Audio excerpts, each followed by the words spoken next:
Mi mamá regresó después de 18 años a recuperar su lugar en la casa. Durante 18 años, mi vida fue una línea recta trazada por la mano firme de un solo hombre. Mi padre no solo fue el pilar de nuestra casa, fue el arquitecto de mi realidad, el hombre que aprendió a ser madre, padre, confidente y escudo contra el mundo. En mi memoria más temprana, no hay rastro de una voz femenina arrullándome. Lo que hay es el sonido de las botas de trabajo de mi papá llegando a casa, el olor a serrín y café, y la sensación de sus manos callosas trenzando mi cabello con una torpeza llena de amor. Él nunca me habló de odio, pero su silencio cuando yo preguntaba por ella era más elocuente que cualquier insulto. Ella se había marchado cuando yo apenas era un proyecto de persona, siguiendo el rastro de un hombre que le prometió una vida de luces de neón, dejando atrás una cuna y un hombre roto que tuvo que aprender a remendarse, solo para que yo no viera las costuras. La tarde que todo cambió no hubo avisos ni presagios, solo una lluvia persistente que golpeaba los cristales como si quisiera entrar a la fuerza. El timbre sonó con una insistencia inusual, un repique nervioso que cortó la paz de nuestra cena. Mi padre se levantó,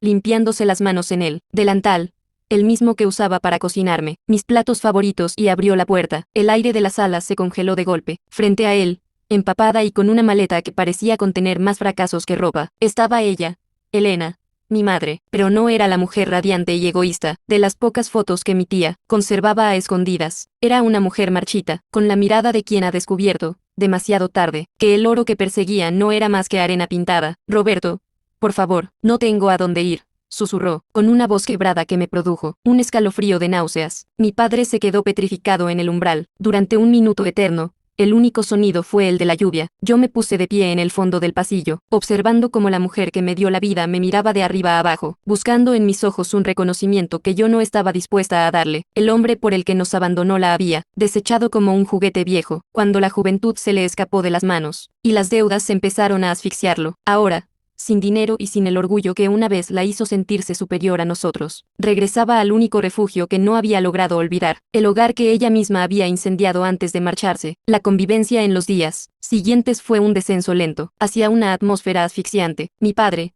llevado por una nobleza que a veces yo confundía con debilidad, le permitió quedarse en el cuarto de invitados. Ella intentó, desde la primera mañana, actuar como si los 18 años de ausencia hubieran sido apenas un fin de semana largo. Empezó a mover los muebles, a criticar la marca del detergente que usábamos y, lo más insoportable de todo, a intentar darme órdenes. Una tarde, mientras yo me preparaba para ir a la universidad, se paró en la puerta de mi habitación, con una sonrisa forzada y un vestido nuevo que seguramente había comprado con el poco dinero que mi padre le había dado por lástima. Mariana, deberías recogerte el pelo, te ves más ordenada así, dijo, estirando la mano para tocarme. Me aparté como si su tacto quemara. La miré a los ojos y vi el vacío. No había conexión. No había ese instinto maternal del que hablan los libros. Solo había una desconocida intentando colonizar un territorio que ya no le pertenecía. ¿Dónde estuvo cuando me rompieron el corazón por primera vez? ¿Dónde estuvo cuando pasé noches enteras llorando de fiebre? Ella no estuvo en las entregas de diplomas, ni en las mañanas de Navidad, ni en los momentos en que mi padre tenía que trabajar doble turno para que a mí no me faltara nada. Ella solo estaba aquí ahora porque el mundo afuera se había vuelto demasiado frío y ya no tenía quien le pagara las cuentas. La tensión alcanzó su punto de ruptura una noche en la que el silencio de la cena fue interrumpido por su osadía. Elena comenzó a recriminarle a mi padre la forma en que me había criado, sugiriendo que yo era demasiado distante y fría por su culpa. Mi padre, que siempre había sido un mar en calma, dejó caer los cubiertos sobre el plato con un sonido metálico que pareció una sentencia. Elena, dijo él, y su voz tenía el peso del granito, tú no regresaste por amor a esta niña, regresaste porque el hombre por el que nos traicionaste te dejó en la calle, viniste a recuperar lo que perdiste, pero no entiendes que las personas no somos objetos que se guardan en un armario para usarlos. Cuando el clima empeora, Mariana es la mujer que es hoy, porque yo me quedé a recoger los pedazos que tú tiraste al suelo. Tú no tienes voz aquí, porque renunciaste a ella el día que cerraste esa puerta sin mirar atrás. A pesar de aquellas palabras, Elena no se dio por vencida. Había algo en su desesperación que mutó de la tristeza a una especie de tenacidad tóxica. No buscaba perdón, buscaba relevancia. Quería recuperar el trono de una casa en la que ella misma había abdicado. Las semanas siguientes se convirtieron en un campo de batalla silencioso. Empezó a interceptar las mañanas de mi padre. Se levantaba a las 5 para intentar usurpar su lugar en la cocina. El ritual de nuestro café,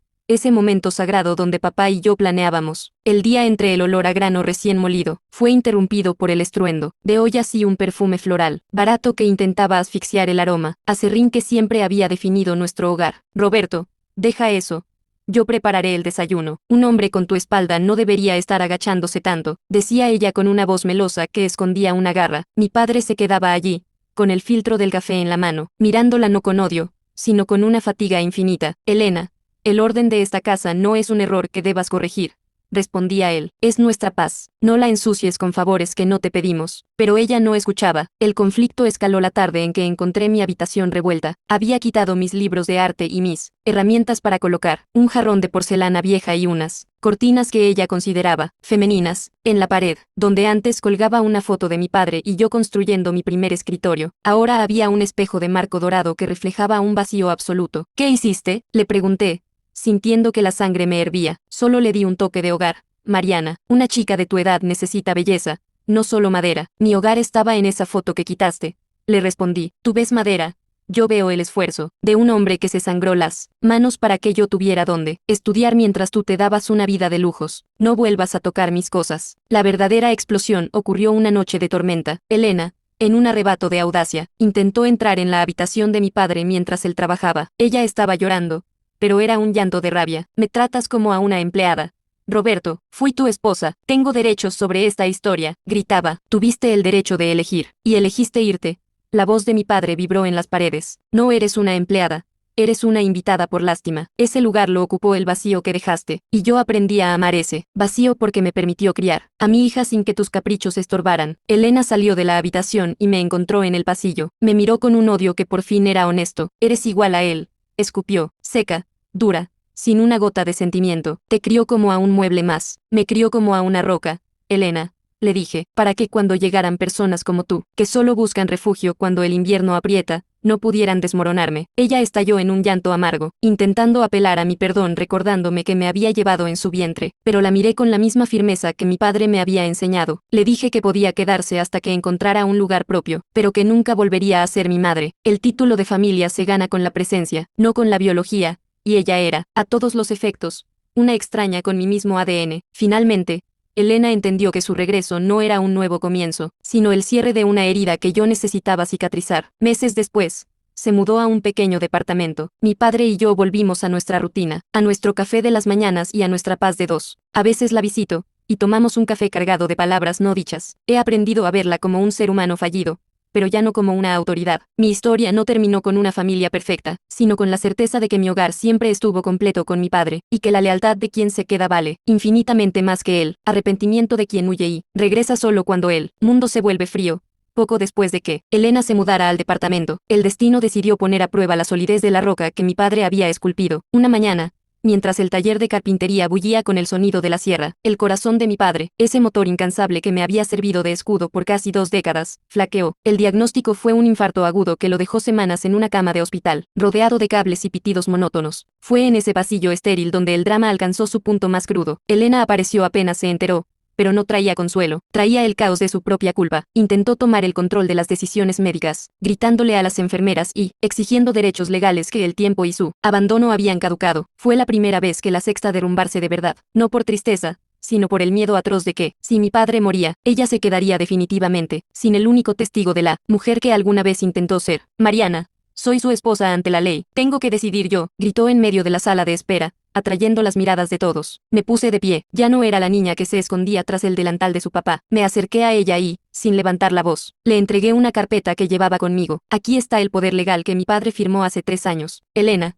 yo soy su única responsable. Aquí no eres más que una visita. Si realmente lo amas, siéntate y guarda silencio, porque tus gritos le están robando el aire que necesita para sanar.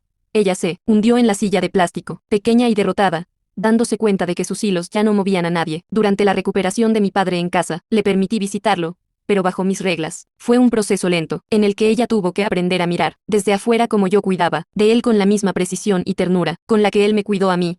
Ella intentaba ayudar, pero sus manos, desacostumbradas al sacrificio, siempre llegaban tarde. El final de mi historia no se escribió con un rencor eterno, sino con una liberación. Mi padre se recuperó, aunque ahora camina más despacio y sus manos tiemblan un poco al sostener el café. Yo me gradué con honores y abrí mi propio estudio de diseño, donde el mueble principal es aquel escritorio que construimos juntos. Mi vida está llena de esa luz sólida de quien sabe quién es y a quien le debe la lealtad. Elena, por su parte, Se quedó en la periferia. Hoy vive una vida solitaria y reflexiva en su departamento. Ya no intenta darnos órdenes ni cambiar las cortinas. Ahora se limita a observar nuestra felicidad desde la distancia, de un respeto que le costó 18 años entender. El otro día, mientras tomábamos uno de esos cafés obligatorios, me miró y me dijo, a veces me pregunto quién sería yo si no me hubiera ido. Yo le tomé la mano, sintiendo por primera vez una compasión que ya no me dolía, y le respondí, esa es una pregunta que solo tú puedes responder, pero la mujer que se quedó aquí es la única que yo necesito conocer. Ella bajó la mirada, entendiendo finalmente que su castigo no fue mi odio, sino el peso del hubiera y la visión constante de todo lo que pudo ser suyo y que, ahora es solo un recuerdo ajeno. Mi padre y yo seguimos siendo una unidad perfecta, un recordatorio viviente de que el amor no es un arrebato de luces de neón, sino la persistencia de quedarse cuando la lluvia no deja de caer.